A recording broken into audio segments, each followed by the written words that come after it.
Selamat datang di channel Penerus Pejuang, sebuah channel untuk mengartikulasikan pemikiran dan sikap yang merdeka, yang dilandasi oleh nilai-nilai demokrasi, keadilan, dan keterbukaan yang bertanggung jawab. Di sebuah grup WA alumni Universitas Gadjah Mada atau Kagama tersiar berita bahwa proses di Polda Metro Jaya menyangkut perkara dugaan ijazah palsu mantan Presiden RI Joko Widodo akan memasuki babak baru, di mana dalam waktu dekat ini akan dilakukan gelar perkara oleh Polda Metro Jaya yang kemungkinan akan juga dilanjutkan dengan penetapan tersangka-tersangkanya. Berita ini mungkin sudah tersebar luas ke publik ya, karena di beberapa channel YouTube juga sudah ada pemberitaan masalah itu. Artinya pihak-pihak terkait termasuk dalam hal ini adalah para penuduh ijazah palsu trio RRT tentunya sudah mendengar ini. Tentunya mereka sudah menyiapkan langkah-langkah, baik langkah hukum maupun langkah-langkah lainnya. Mungkin juga ada langkah yang cukup kontroversial ya, ini perlu diantisipasi oleh petugas kepolisian, di mana tidak menutup kemungkinan mereka akan melarikan diri untuk menghindari proses hukum. Ini tidak boleh kita nafikan dimanapun yang namanya proses hukum, apalagi mereka dalam posisi seperti ini. Bisa jadi mereka benar-benar bisa melarikan diri, ada kemungkinan untuk melarikan diri. Kasus-kasus yang seperti itu sudah banyak terjadi di proses hukum negeri ini. Ketika seseorang dalam proses hukum, mereka melarikan diri untuk mencegah menjadi tersangka dan ditahan.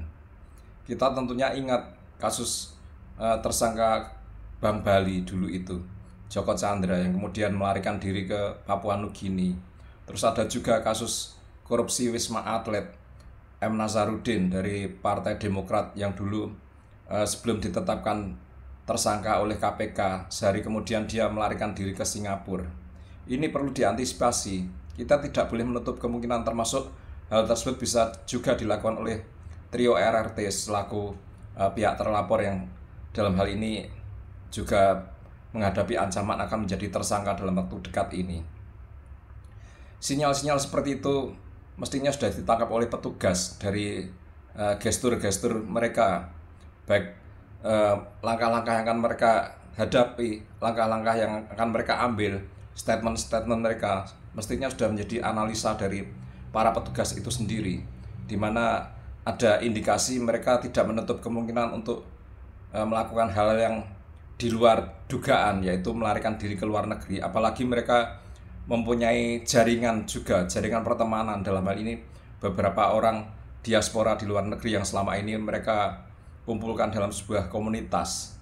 Ini tidak menutup kemungkinan, karena hal untuk melakukan itu sudah potensial sangat bisa membackup mereka untuk melakukan hal itu. Akan saya tunjukkan videonya, di mana ini juga harus menjadi perhatian, di mana saat ini trio RRT kesannya baru terfokus ke kasus Gibran, tapi di sana juga tidak menutup kemungkinan bahwa di balik euforia kasus Gibran, dugaan studi Gibran yang diragukan keasliannya, itu mereka juga tidak menutup kemungkinan ada udang di balik batu. Akan saya tunjukkan salah satu video yang perlu menjadi perhatian dari pihak kepolisian. Kalau memang Gibran betul sekolah di Orchid Park Secondary School, kan dia tidak sekolah privat di situ. Pasti dia punya teman, ya.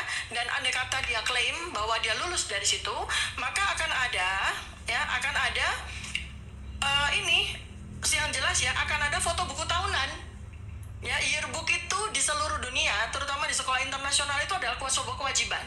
Jadi kalau memang Gibran ini lulus dari Orchid Park Secondary School, pasti ada yearbook. Dan kita mestinya kalau nanti kita akan investigasi ke Singapura, kita akan diberi tahu.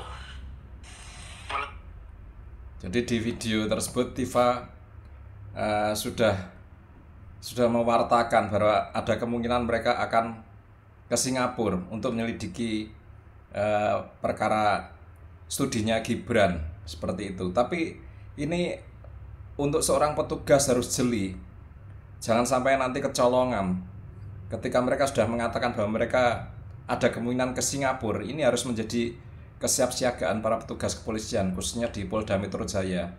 Ada baiknya pihak kepolisian untuk mengajukan surat pencegahan ke Direktorat Jenderal Imigrasi. Hal ini sesuai ketentuan bahwa di mana dalam proses hukum aparat penegak hukum bisa mengajukan proses pencegahan seseorang yang baru terkena kasus hukum untuk dicegah ke luar negeri agar proses hukumnya bisa berjalan lancar. Ini perlu diberi stressing oleh para pihak kepolisian, jangan sampai kecolongan. Bagaimanapun pencegahan ke luar negeri menjadi kewenangan dari aparat penegak hukum untuk meminta bantuan dari Direktorat Jenderal Imigrasi. Jangan sampai nanti kejadian ketika gelar perkara dan kemudian dilanjutkan dengan keputusan siapa saja menjadi tersangkanya. Yang menjadi tersangka sudah tidak ada di Indonesia, dan ini pasti akan menjadi polemik dan kontroversi yang cukup besar. Apapun yang keluar dari mulut mereka harus menjadi perhatian dari aparat keamanan. Mereka saat ini sedang dalam proses hukum, bahkan tingkatnya sudah sampai ke penyidikan. Sebentar lagi akan ada gelar perkara. Ini harus menjadi perhatian serius untuk diperhatikan, dimonitor betul-betul, karena mereka ada indikasi mau ke Singapura seperti yang dikatakan oleh Tifa tadi. Jangan sampai kejadian. Ini bukan apa-apa, ini hanya untuk mengantisipasi, karena kalau sampai benar-benar kejadian mereka ditetapkan sebagai tersangka tapi mereka sudah di Singapura dan tidak akan kembali lagi, ini jelas akan menimbulkan masalah besar di kemudian hari.